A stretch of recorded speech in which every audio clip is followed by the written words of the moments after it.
Filmová a televízna fakulta Vysokej školy múzických umení uvádza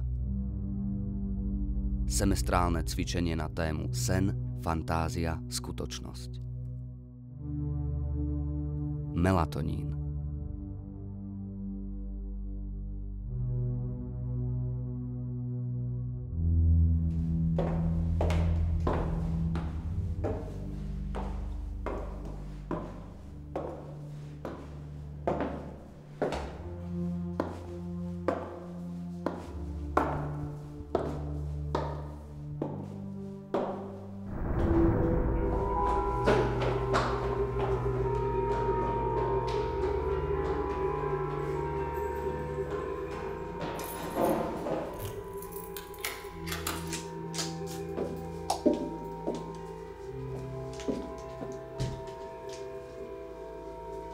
Nočný spánok je pre náš organizmus dôležitý.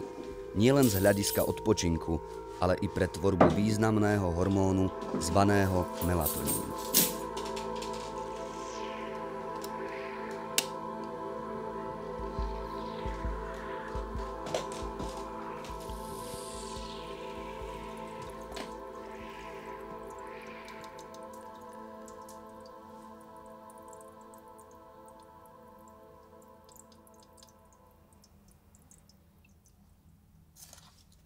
Tento hormón je produkovaný v mozgu, v šuškovitom teliesku, epifíze, ale aj v sietnici a gastrointestinálnom trakte. Riadi naše biologické funkcie a významným spôsobom ovplyvňuje predovšetkým ženský organizmus.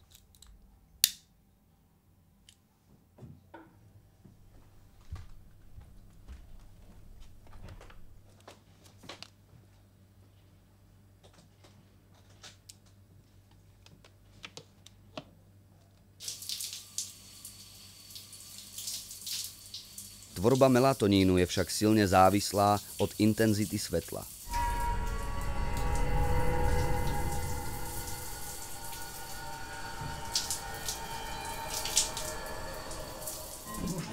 Na jeho dobrú tvorbu má vplyv najmä prostredie, v ktorom regenerujeme.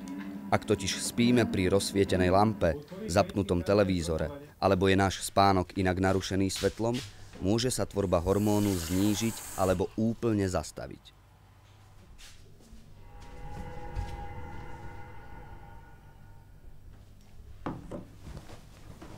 Najviac sa ho v tele vytvorí počas nočného spánku.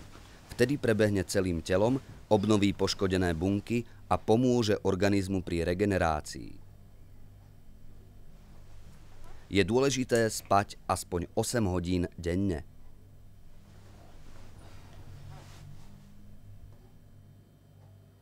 Hladiny melatonínu vrcholia okolo 2. alebo 3. hodiny ráno.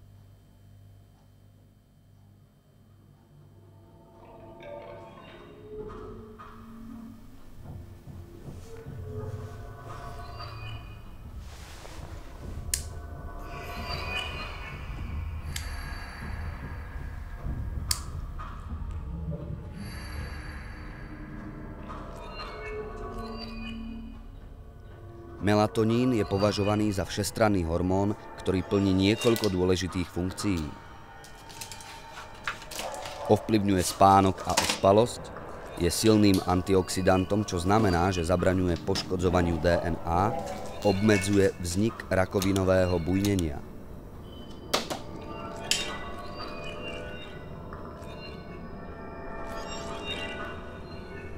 Spomaľuje starnutie a zabraňuje odumieraniu mozgových buniek, chráni mozog pred degeneratívnymi ochoreniami.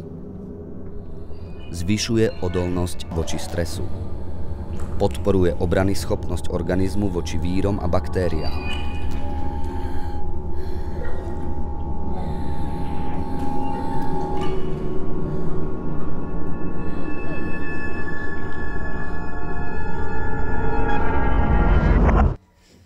Všetkým, ktorí majú nedostatočný spánok alebo nespia v dobre zatemnenej miestnosti, hrozia v budúcnosti rôzne zdravotné problémy.